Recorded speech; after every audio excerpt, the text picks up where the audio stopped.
We are live 364 days a year. What are we doing here? If Dom turns at SummerSlam, I'm shaving my moustache off. I've told you, if that happens, it's going. My lip is cold because of a stupid bet that I made with you two. Oh, good. Wrestle's better than Daniel Bryan Daniels. Better than Okada. How did not get sushi after Monday Night Raw? Welcome to Wrestling Republic's daily broadcast, a show where a rotating cast of wrestling fans from around the world come and share and debate their opinions, with live comments from all of you shown throughout, as after all, fans are what makes wrestling so special. So sit back, grab a beverage and enjoy the show. WrestleMania 42 is currently struggling to sell tickets, and the tickets they are selling at a massively slower rate compared to last year. So is it time for the WWE to pick up the phone and call Dwayne "The Rock" Johnson? I mean, last year at Elimination Chamber, we were in a similar position, maybe a little bit more dramatic and closer to the show, but even still. And what did they do then? They called The Rock. So for the biggest show of the year, will they do the same again? Today, we are going to be talking about that and a lot more, because good evening, wrestling fans. I am Ben Allison, and you are watching Wrestling Republic's daily broadcast. Joining me today, I have a fantastic panel of Ant University and Clark Taylor joining me, and we are going to be diving into all of that and a lot more. So you know what, lads? Let's get into it out of the gates. Do the WWE need to call The Rock? Clark, I'm going to go to you first on this one. What is your perspective? I mean, maybe, but the last time we did it didn't work out as well as I hoped. So that's the only thing is it the real solution that we've always thought it was? He's supposed to be the final boss. I'd never turn down an opportunity to have The Rock on WWE television, but if he's going to show up once to start a storyline that's never going to be paid off, then I guess the answer is kind of no, right? As far as calling The Rock is concerned, if there's a good plan, then yes. I think we are 1 year away from the real Rock phone call that we're going to get likely for WrestleMania 43, if I'm being completely honest, if I'm being predictive. And that is a fair point as well, of course. A lot of people do think it's going to be Roman Reigns The Rock next year, of course, in Saudi Arabia. I mean, if he does have some involvement this year, I do have to say, Clark, I do think it would probably be in more of like a special guest referee host type role. Yeah, I think maybe sort of the way that he built for a year later with John Cena, something like that. You build for 1 year later, or you build for like a long way out. Maybe SummerSlam. I guess that's not long way, but it's long enough, right? It's not immediately following. It's not a Backlash build is more my point, if that makes sense, right? Maybe as early as SummerSlam or as late as just get the wheels in motion for whatever the plan is at 43. I could see that as a possibility. I don't necessarily know that they're going to bill him like on the poster or even as like a guarantee to be there. I almost could see it more of as a surprise, even though that is a little bit backwards logic from a drawing perspective. I do think there's enough. He's going to be there's there. enough. I mean, drawing when was the power. last time he was a surprise? It's been forever. I just think that sometimes that's a lost art because we're so focused on using the drawing power that there's enough at this Mania. If you were ever going to have a Rock surprise, now would kind of be a good time. You don't advertise him and he does show up. I think weirdly this year the scenario actually fits in, even though I do agree that the logic is backwards as far as the if you put The Rock on the poster, it's a bigger deal than if he's not. Yeah, no, I mean, of course. I mean, Fernando still thinks The Rock versus Cody is happening this year. A massive shout. But I'm going to be honest with you guys. There is a comment here from Ian, and I couldn't agree more, because this is karma. This is karma for TKO. They put the ticket prices at this level. They were charging fans this much, and they thought we can probably only do this in the United States in Vegas. That is the one place where people will pay these prices. And guess what? They've gone back a second year and fans aren't doing it. And I'm really glad they're not. Professional wrestling is and always has been an affordable business to attend. The reason being is the way in which it goes through generations is people attending events as kids, or at least watching it on the TV or something like that. And the higher you raise prices, the more danger this industry is going to be in long term. AEW have seen huge successes with ticket sales over the last year, and I'm going to be honest, I actually think WWE's high ticket sales are a big reason for that, as well as the great AEW product. I think the ticket prices need to come down, and then there won't be any issue. They'd sell out easily. There's no doubt about it. This is all about the prices, and at the end of the day, that is not sustainable for the industry long term. TKO, I still don't think understands the history of this business. They just understand how to make a quick buck now, but that doesn't mean there's going to be anything left tomorrow. And I want to get your perspective on all of this. Oh, well, before I start this, I got to say a piece of my childhood is gone. Dawson Creek star James Vanderbeek just passed away. He was 48 years old. That's crazy, man. But to the show, no, The Rock doesn't need to be there. We don't need The Rock for WrestleMania. I think The Rock can stay away and do high level stuff and be way more influential with appearances than having to be on the show. I believe that we've got an influx of young talent that you can build some amazing matches with for WrestleMania. You have time now that you can build a great card that will get people interested to come watch. What like you said though, Ben, what needs to happen is ticket prices need to get back to where they were when people could afford to take a family of four to watch a show. None of the shows are affordable anymore.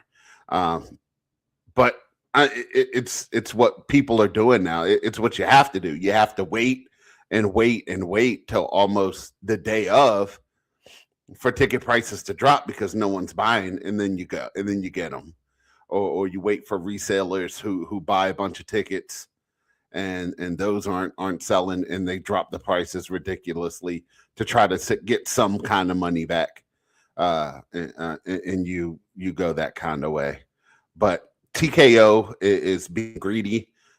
They're trying to squeeze everything they can out of the American people. It's the status quo for businesses in America right now. It is a bad practice.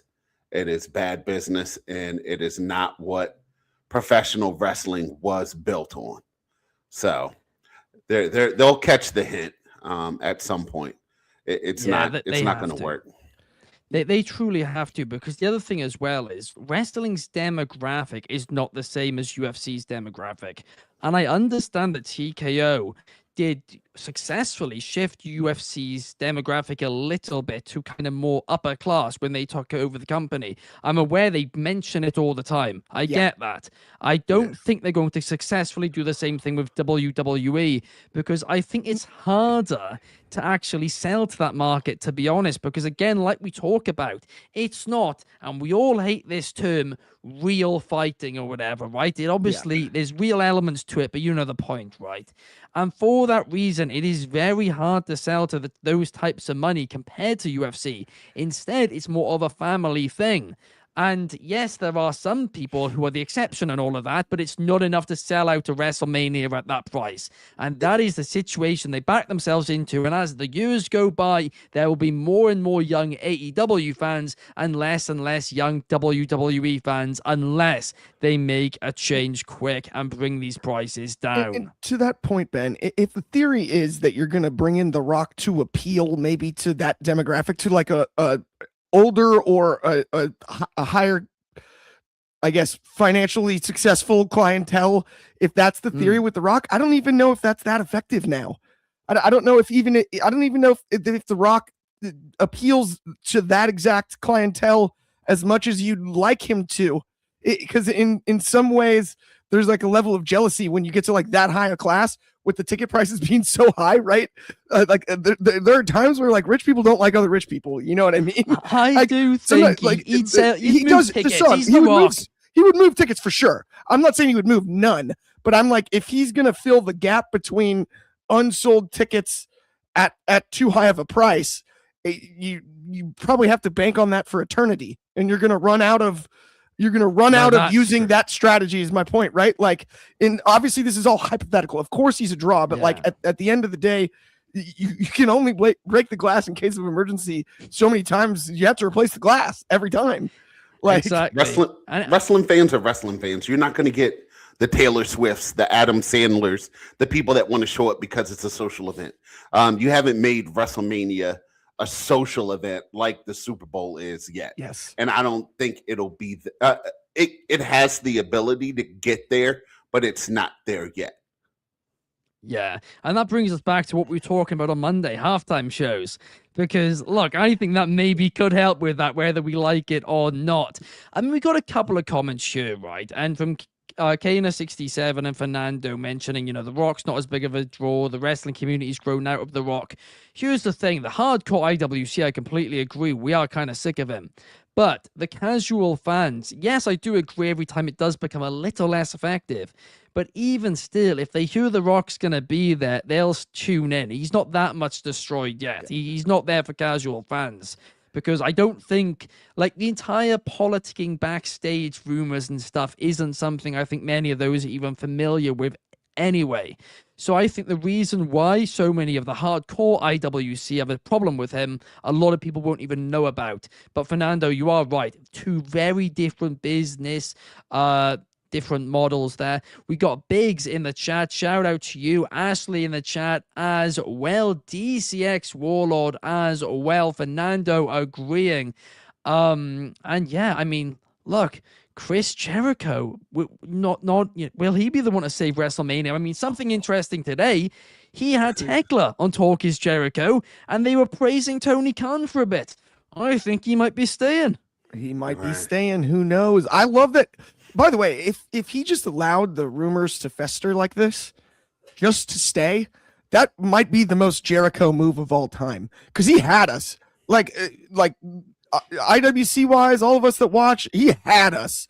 He's going to WWE. Like we were all but ready. If he just pulls the flip, it was a gimmick. I don't think it was either. That's the brilliance of it. He just sort of has gone with the flow. And it's going to work out how it's going to work out. But now it's even funnier if it like took all this time and he just. They played Judas on Wednesday night tonight or something. Like I would lose my mind laughing. Well, it's not just him. I'm not going to say the other people because I don't know how. I think they could be back very soon. But there is another maybe couple of people who we thought were on the way to WWE and now suddenly might be coming back to AEW television. It is a time when AEW are spending money. They are spending big on free agency.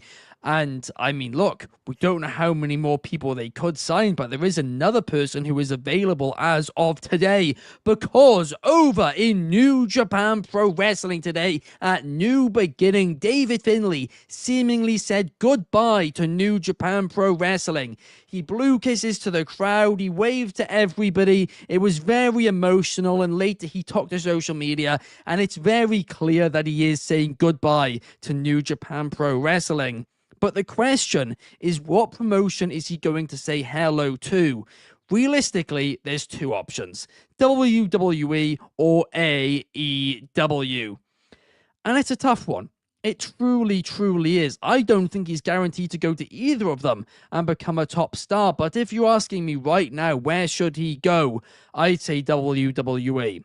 The reason being is if it fails in NXT, I think afterwards he could leave there, he could go back to New Japan, go to AEW, whatever, very easily. I think if he gets lost in the shuffle in New Japan like a Jay White, not in New Japan, if he gets lost in the shuffle in AEW like a Jay White has, like a Juice Robinson has, people who were around the same level as David Finlay in New Japan, and then move to AEW, then suddenly I think your stock's very, very, very hurt. Maybe not beyond repair, but it'll be tough from there. So if I'm him, I'd go NXT purely because I'm not entirely sure if I can see AEW working out for him. But at the end of the day, I'm not entirely sure if I can see WWE working for him either. But his brother's there, and his brother's teasing something, so who knows? Maybe that is the direction.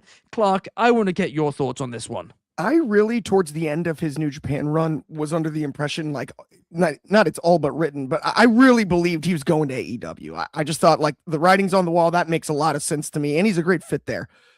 The more I've thought about it, especially today, he can be a big fish in a small pond because the NXT men's roster is wide open right now.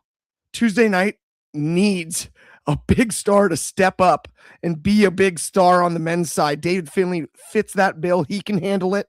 He is a star in his own right. Obviously, the family history at the WWE and everything.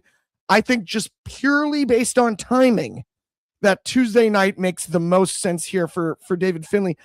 And I would push him straight to the top of the card. Like, I don't want to mess around with North American title type stuff, anything like that. Push David Finlay directly into the main event scene, and let's see if it works. Sink or swim. But I think that would be not only helpful to the rest of the card on NXT, because it seems like every Tuesday night since we lost a ton of the roster on the way to WrestleMania here to the main roster, or a ton of the star power, that is, we're just talking about how somebody's got to step up, somebody's got to grab the reins. And I think David Finlay could definitely be that guy. That would be a good fit, especially given the timing. Timing is key in wrestling a lot of times. Yeah, you are right. There does seem to be a real spot right now at the top of the card in NXT, and he could be somebody to really help that and fill that void. It's just, I don't know if I can see him working on the main roster, to be honest, Clark. That's my only fear too, right? Is you give him this big star run on NXT and then he gets stuck there forever. He's the next Johnny Gargano, right? Yeah. Which is a scary thought for sure. I do also though think with his family history, I mean, his dad is still there, right? Fit's still at part of the WWE. You've got that. You've got his brother as well. You've got I think down the road main roster, it would take some work in NXT, right? As far as direct to the main roster, no, that's not in the cards right now.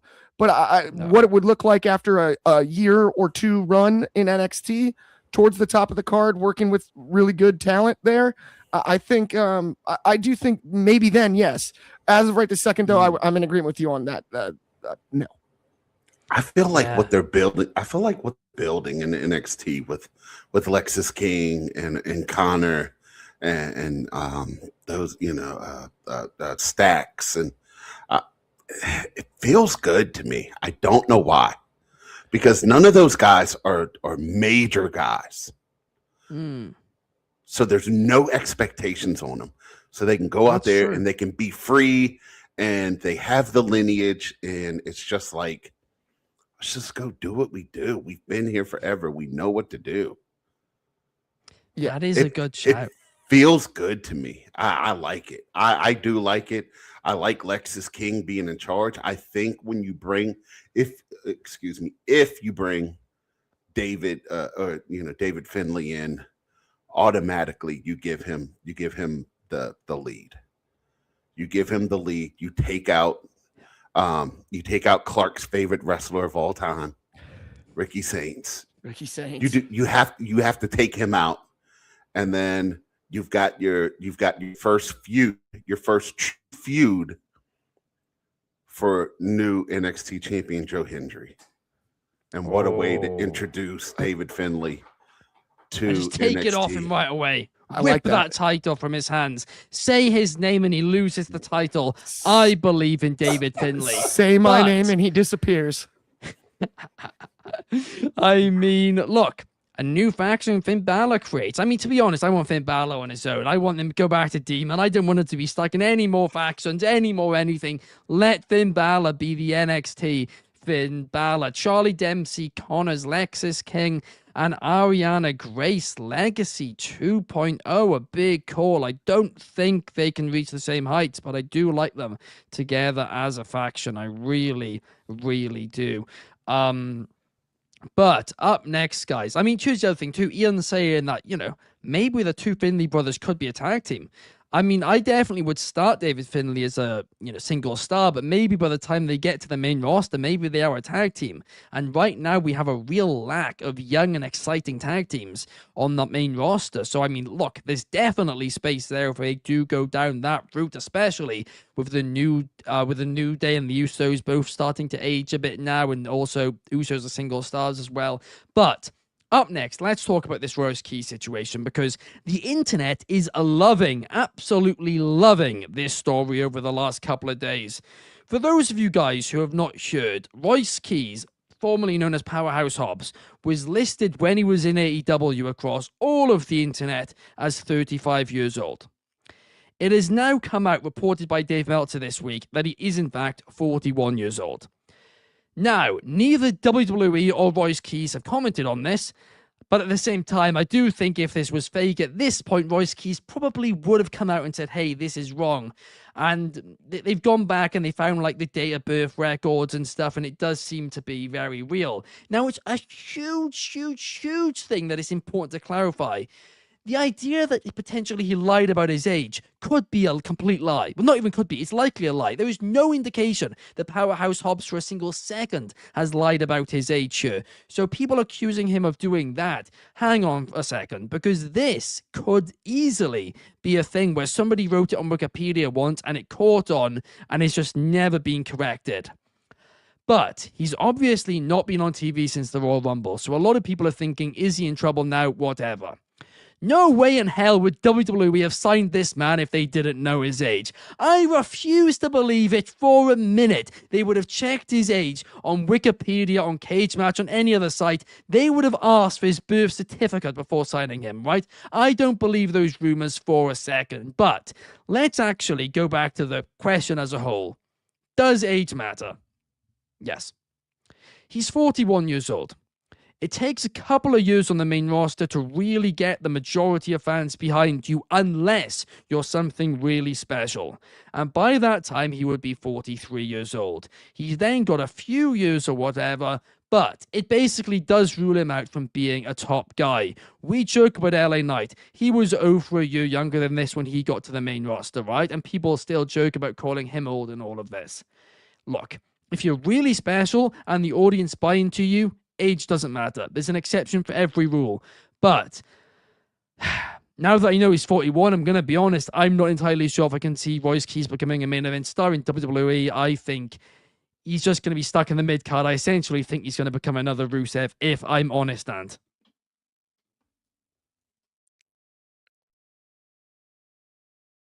curse of the mute button. I'm so sick and tired of your ageism, Ben. I don't care that he's 41 years old. You know who his age matters to? Matters to Dunkin' Donuts. So he can come get his free donut. It matters to Chipotle. So he can come get his free Chipotle bowl on his birthday. That's the only people age matters to. If you can get in the ring and you can get over with the crowd, that's all that matters. DDP is the perfect example. Got in the ring. He was old when he got in the ring. He did the Jay-Z diamond sign. He yelled bang. He hit people with a cutter. He won the championship. Right? Royce Keys, all he has to do is get over with the crowd.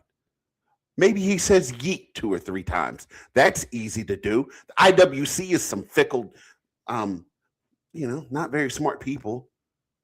It's easy to get over with the IWC. Age doesn't matter. Youth doesn't matter. All that matters is entertainment. Can he be entertaining? That's the question we got to ask. So, go ahead. Go ahead. Tell me. I mean, tell look, me. I come back tell me to my you. take is bad because I'm old and I don't know what I'm talking about. Go ahead. No, Go ahead, look, let me hear it. I'm going to be serious for a minute here, right? Age doesn't have to matter, but it usually does. This is my point here. There's an exception to every rule. The fact is, WWE, when they put somebody new on TV, they are making an investment. And they are less likely to get a payoff on their investment the older they are because they're going to be around for less time. That is a fact. That it absolutely is, right? That it is a fact, sure. And we got Ian in the comments mentioning Matt Cardona is 40-something and he signed. Chris Jericho, he's 50. The difference is those are names, right? And Matt Cardona, I still think, truthfully, it's a mistake he came back with that name. Zack Ryder was a bigger deal. And look, Matt Cardona's almost getting ice cold reactions already and he's going to be back for a few weeks. His booking hasn't helped, don't get me wrong, but that is also the truth here. So Royce Keys isn't a household name because Royce Keys wasn't a name a couple of weeks ago. Literally, it's a brand new name. Powerhouse Hobbs wasn't a household name either. So you're building something from scratch. You are creating a brand, and to create a brand and profit off of it in, just a number of years, I don't know if it's worth it. He's going to have to be really special, and maybe you're right, Ant. Maybe he'll find the new Yeet and he'll get over. But that is not easy to do. I disagree with that. If that was easy to do, then the entire roster would be doing it, and they're not. Powerhouse Hobbs has a look. Yeah. He has a look that is hard to come by. I'd argue Miro has a similar look. Let me tell you guys a quick story. There was a guy back in the 2000s, if you happen to watch baseball, named Fausto Carmona, except his name was not Fausto Carmona. He was drafted as Fausto Carmona, and 1 year, about 5 years into his 10-year major league career, he's at the U.S. consulate, and they're like, wait, you're not Fausto Carmona, you're Roberto Hernandez, and you're 3 years older than you've been saying this whole time. And guess what he did? He pitched 10 years in the majors. 10 years in the majors, in the playoffs, big games, was an absolute stud. This is not the same thing at all. But if Fausto Carmona can have a 10-year major league career, when he's really Roberto Hernandez, Royce Keys can have a long career in the WWE at 41 years old when he's really Powerhouse Hobbs. That's all I'm saying, guys. That's all I'm saying. His style is different. You're thinking about your favorite wrestler, Ben, right? He's not going to wrestle like Darby Allin. He's not going to jump off. He's not going to jump off Mount St. Helen. He's not going to jump off a mountain and crash through 84 it doesn't tables. matter. I'm thinking about money, not even wrestling style. I'm thinking about money here.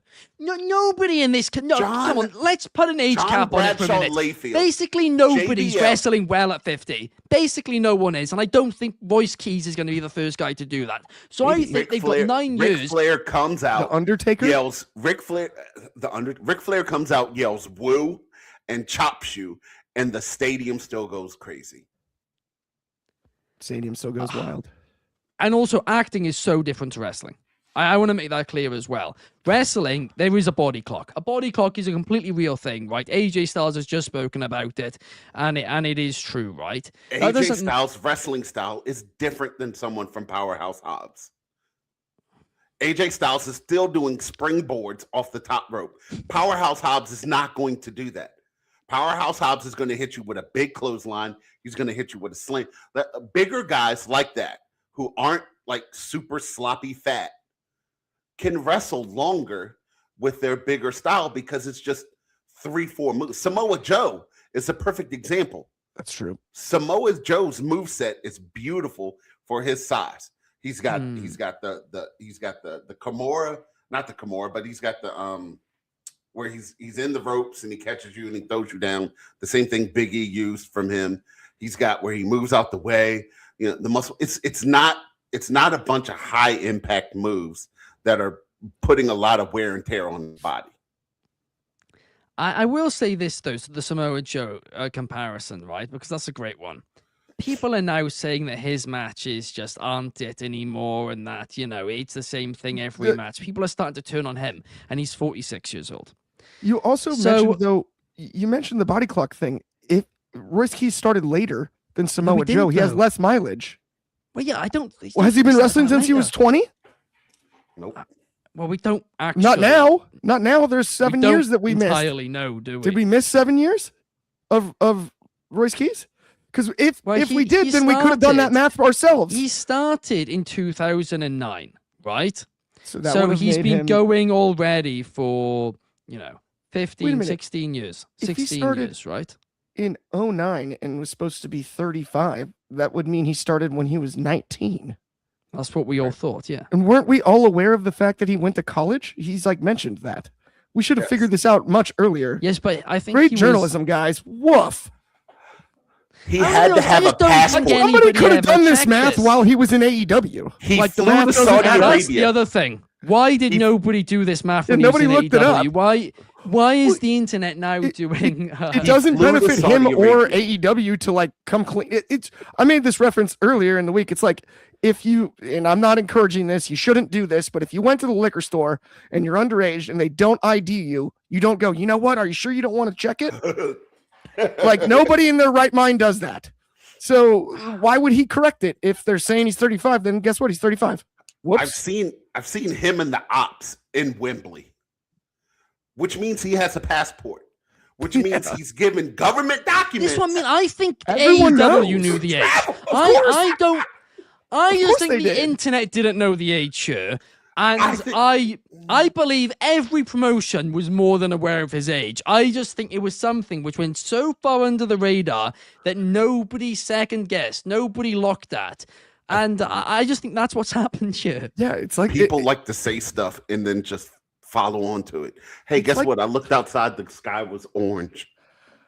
I think that's what's made it such a big deal. Is it's such just an odd time to have caught that. Well, that is what it is. And it's a lot of years. If it was 2 years, okay. Over half a decade older is a lot older, right? That's the difference between high school and elementary school. The good news is, though, guys, he has not been fired, and he will be on TV, hopefully, in the very near future. All that nonsense is rubbish, but it does appear he is 41 years old, and none of us really expected that. But up next, guys, let's talk about a Mount Rushmore of 205 Live, because... well, it's Mount Rushmore, isn't it? And 205 Live, I was thinking this morning, what Mount Rushmores have we not done? We've done NXT UK, we've done it for tons of brands, but we have not done it for 205 Live. And I used to be a huge 205 Live guy. I really, really hope at some point they do bring it back. But as of right now, it is non-existent. So without further ado, guys, let's get on to it. This is a Mount Rushmore of 205 Live.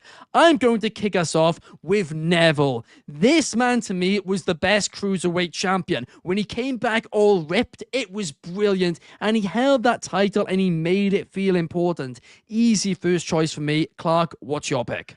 I'm going to go with kind of a stunner here. I'm going to go with Buddy Murphy for my first pick because I honestly think he had the best body of work as far as bell-to-bell matches are concerned. And I really think he deserves this. If we're talking specifically 205 Live, I got to give Buddy Murphy credit where it's due. I thought he was just the star of that show for quite some time. 1,000%. Brilliant pick. I was hoping I'd get him round two, Clark. A brilliant one. And you, I can see you visibly disagreeing.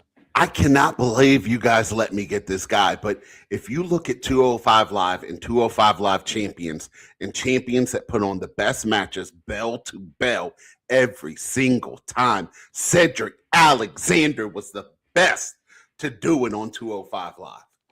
I do have to say, I was a big Cedric guy, a brilliant, brilliant pick as well. But aren't you? It is back to you. Who are you taking next? Rich Swann.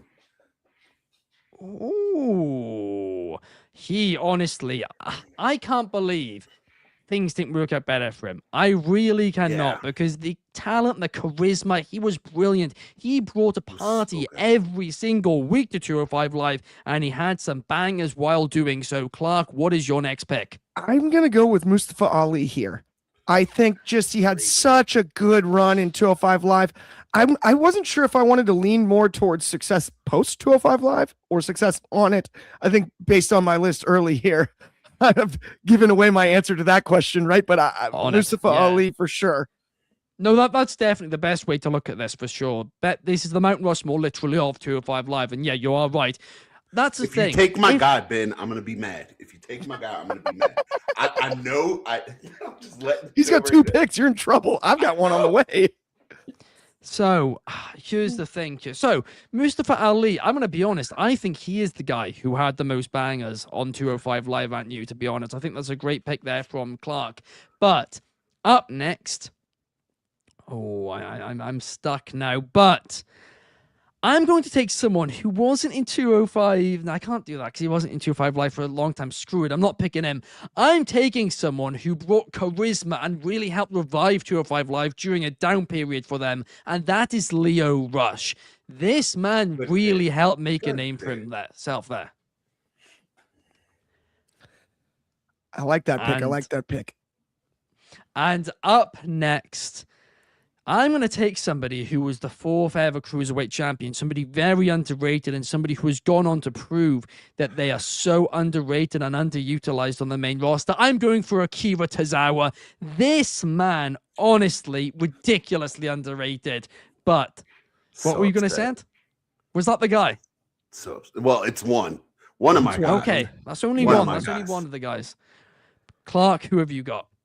I'm going to go with Isaiah Swerve Scott, now known as Swerve Strickland. I've wanted him the whole time. I had to pump fake you guys on this whole. I'm going with just 205 Live success. I just wanted him on my Mount Rushmore because I think he's awesome now. And he was great in 205 Live. He had good matches. I need to fact check this real quick. He was still Isaiah. Yeah, he was. He wasn't Isaiah. I think he was just Swerve Scott. Swerve Scott. He was. No, Swerve you're Scott. right. Isaiah Swift Scott. Yeah, he had. You're right. Flipping heck. He had No, he didn't. He had 7 matches on 205 Live. That counts. Fair enough. So up next, who are you picking as your 2 final picks? Okay. So my next pick, I really thought you were going to take him, Ben, and I'm glad you didn't take him because he was just he was like he brought a fury that I can see that you would like, and his name is Gentleman Jack Gallagher. I love the guy, dude. I love the guy. He was so good on 205. He really was. The umbrella was wild. Yeah, it was so good. And then for my last pick, I'm gonna go with Mr. Hideo Itami. Oh, that was who I was gonna go for. That's who I almost went for, and I was like, don't know if he had enough matches, but that is a fantastic one. Fantastic. I love it. It's a great pick. It's a great pick. I'm excited about this one though because I think Ben's gonna. I actually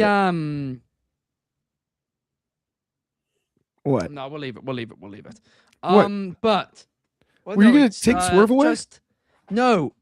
Jack Gallagher's had some allegations against him. Oh yeah, maybe do a new pick. I forgot about that. That's what I'm like. It's kind of up to you. No, he's not. It's up to you. It's not. No. It's they're allegations. No, I don't know if you want to redo that pick. I did forget. Right. Yeah, can I redo that? Yeah, repick. Okay. Oh man.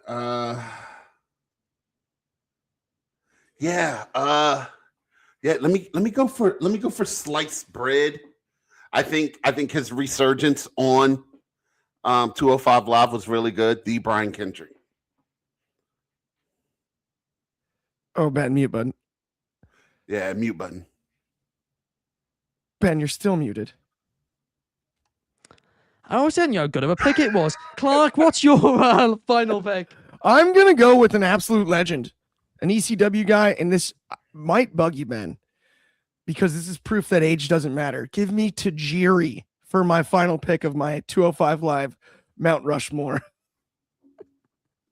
I forgot he was even on 205 Live. Was he on 205 Live? They had I don't think he was on 205 They had Live. vignettes about his return, guys.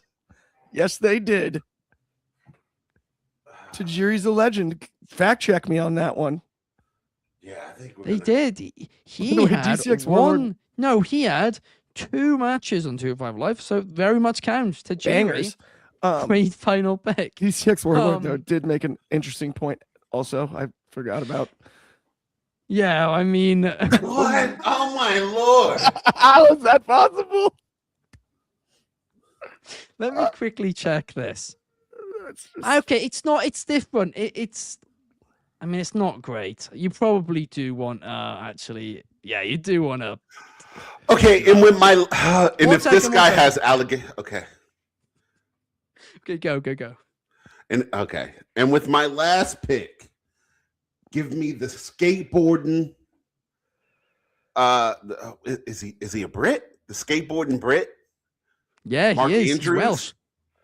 Mandrews? Yeah, dude, I like Mandrews also. Okay, now Fantastic. I don't know anybody else in 205 Live, so We've like run out of names. Mark Did anyone take Andrews Enzo? counts. Did He was anyone on take there. Enzo? I was surprised you didn't take An. I fully was expecting you to take Enzo. To be honest with you, there. I'm so lost. So Tajiri was Clark's last pick, and then your last pick was Mandrew's. Fantastic pick there. I very much do respect that. I will never take Enzo. Fair enough. I wasn't going to. I just thought, for some reason, I thought you might. Anyway, up next, my final pick is going to be Kalisto. This man had some bangers in 205 Live. This man had some bangers on the main roster, and he never gets the praise he deserves. So there we have it, guys. Our Mount Rushmore of 205 Live. And you just look at the comment section. He wasn't cheating. He wasn't cheating. He's Nah, keeping not the on- not on this integrity test. of a Mount Rushmore. Tony Nese is another we one you could have did had. leave Tony Nese off TJ the list. That's Perkins tough. too. Angel Garza. I was gonna have to take Maria Kanellis if nobody. Perkins was the pick. Oh, What's Enzo wrong with would've been a Enzo? funny pick. He just ruined 205. Like, it was him. He cut a brilliant promo, brilliant segment, but he just killed 205 Live. yeah. Lindsay never Dorado. I forgot all about Lindsay Yes. Dorado. Davari as well. Davari, there were quite a Davari. few great names we could have picked. That's so funny though. I love that we had to do 3 picks in the last round. Yeah, Drew so Gulak. unfortunately, half of them It's have just got so allegations funny because it was against like, them. oh shoot. Yeah. That was the first pick. It was Neville. Mary. We did not forget Pac. Yeah, They just didn't call him Pac. He literally went first overall. Wait, did That someone guy's get does Austin bring us- Aries? No, you He could have was- taken Austin Aries too. I mean, Shoot. again, maybe. I mean, he's not got as bad stuff against him, to be fair, but there's still, again, questions. Is there like a 205 live curse I here? would have allowed Austin Aries. I think would have been fine, but Yeah. the other two. Just It post was- my first 3. My first 3 I'll just were edit great. in. I'll just edit in the word Mandrews, and that's it. So good. For all 4 of them, Mandrews. We will be back, guys, same time, same place tomorrow, to review AEW Dynamite. Make sure you check out Good Morning Wrestling fans tomorrow morning, because we are going to be talking about Clark and Shad's take from yesterday's Off the Air, because I have some things to say about it. Does bring us to the end of the show, though. Thank you, Aunt You. Thank you, Clarks. Thank you to everybody in the comments. Peace.